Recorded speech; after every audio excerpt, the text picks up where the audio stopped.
Hi, everyone, and welcome back to Vepra podcast. In the wake of bold remarks by President Donald Trump reaffirming the U.S.'s role in the Balkans, particularly in Kosovo and Serbia, we witnessed a timely and deeply strategic visit by President Vjosa Osmani to the United States. Her address on July 10, 2025 at Johns Hopkins University was far more than a diplomatic appearance. It was a testament to the enduring relationship between Kosovo and the United States, a statement of moral clarity and a call for principled action. The conversation was moderated by someone whose role in shaping Balkan policy discourse cannot be overstated, and that's my professor, Edward P. Joseph. Professor Joseph has been a profound influence in my life, not just as an academic mentor at Johns Hopkins SAIS, but as someone who has further helped shape my understanding of diplomacy, democratic development, and the modern history of Southeast Europe. Over his career, Professor Joseph has served with the United Nations, NATO, and the OSCE, including as deputy head of the OSCE mission in Kosovo, where he engaged directly with the post-conflict democratization process. His field experience spans conflict zones from the Balkans to Afghanistan and Iraq. But perhaps most impactful is what he has done for the academic and diplomatic community at SAIS. He has brought together prime ministers, ambassadors, foreign ministers, economists, professors, and policy leaders from every corner of the Balkans. Under his leadership, the classroom became a platform of real-world strategy, international engagement, and deep learning. He has built bridges across borders and institutions and has helped us, his students, find our voice in the global arena. It was fitting then that he be one to guide this conversation with President Vjosa Osmani.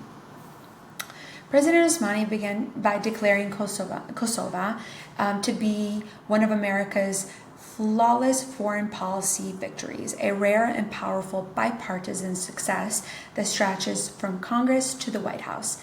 Peace, she reminded the audience, only came to the region when the United States took decisive action. Kosovo is more than a U.S. ally. It is an extension of American values, forged from sacrifice, resilience, and belief in democracy. And like any meaningful relationship, it must be nurtured over time and protected from complacency. She cited credible reports that the Trump administration had recently deterred a direct attack on Kosovo, underscoring the constant threat of destabilization in the region. Her warning was clear: peace is not guaranteed, it is deterred and defended. She named the key actors in the regional disruption as Russia, China, and Iran, each seeking to weaponize Serbia as a platform for undermining Western unity. Kosovo, by contrast, has stood firm, she stated.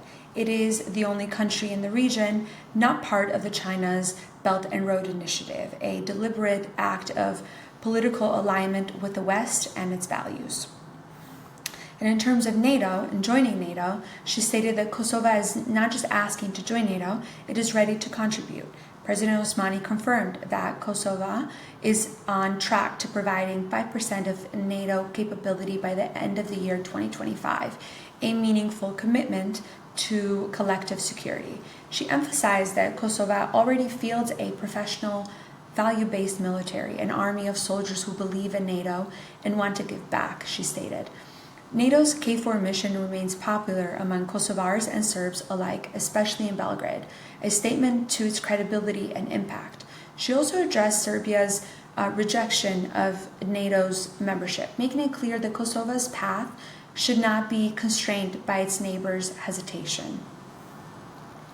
President Vjosa Osmani underscored that Kosovo's constitutional framework stands as a remarkable model of inclusive governance, one born directly from the experience of war, marginalization, and the long denial of basic political rights, reflecting deeply on what it means to be excluded from the machinery of the state. She emphasized that Kosovo's founders deliberately drafted a constitution that would structurally prevent such exclusion from reoccurring in the future.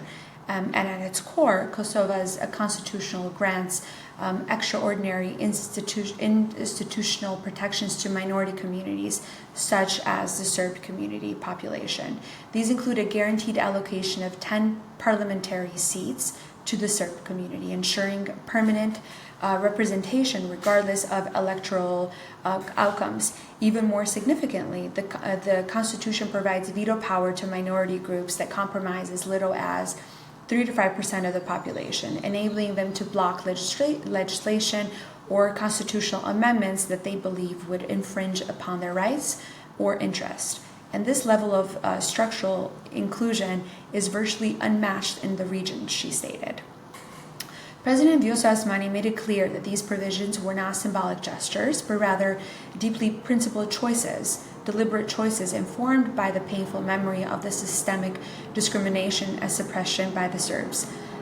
She stressed that Kosovo did not draft this constitution to appease international observers or win short-term approval.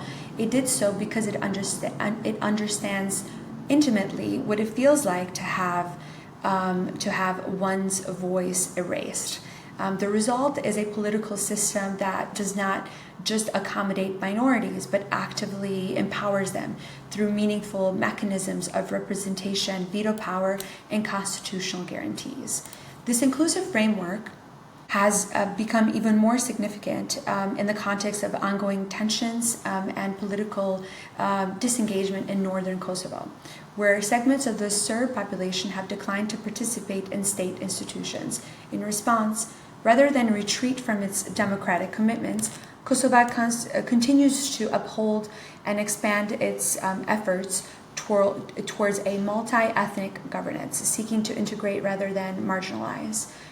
President Osmani reaffirmed that Kosovo's long-term vision is not one of majoritarian rule, but of a multinational, inclusive society where every community is embraced, empowered, and represented. President Vjosa Osmani's presence at Johns Hopkins University was more than a high-level visit. It was a powerful reaffirmation of Kosovo's democratic identity, its unwavering alliance with the United States, and its commitment to a future defined by peace, inclusion, and strategic clarity. Her words were not only reflective of a seasoned head of state, but of a person who has turned pain into purpose and exclusion into empowerment. Through her address, we were reminded that Kosovo is not a passive recipient of international support, it is an active contributor to the democratic world order. Its constitution reflects deep aspirations to join NATO, to strengthen ties with the EU and the United States, to build a multi-ethnic, technologically driven, and forward-looking society that are not only legitimate, but deeply rooted in a lived experience and principled governance. Her call was also clear. Peace is not permanent, and democracy is not self-sustaining. Both require vigilance, leadership, and the courage to confront hard truths. Whether addressing Serbia's regression, global disinformation campaigns, or the need for international recognition, President Vjosa Osmani met the moment with the kind of clarity and conviction that defies great leaders. As we reflect on this event, we are also reminded of the people who helped shape these conversations behind the scenes. Mentors, professors, and advocates like Professor Edward Joseph, whose lifelong commitment to principled diplomacy and Balkan peace has left an incredible mark on so many of us, myself included. Kosovo's story is not over, but it is one that's already one of the most compelling democratic narratives of the 21st century. And if this episode leaves you with one truth, let it be this, that when democracies invest in each other, when relationships are built on values, not convenience, then even the most war-torn soil can yield the miracle of peace. As I stood among classmates and faculty watching President Vjosa Osmani speak with clarity, grace, and determination, I was reminded of the quiet power of representation.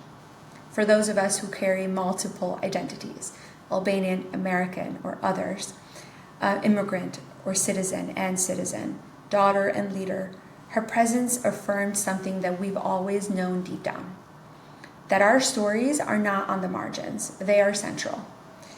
This visit was not just a headline or a photo opportunity, it was a lived moment of recognition, a reminder that we too are shaping policy, we're advancing diplomacy, and we're holding space for dignity and justice in the world.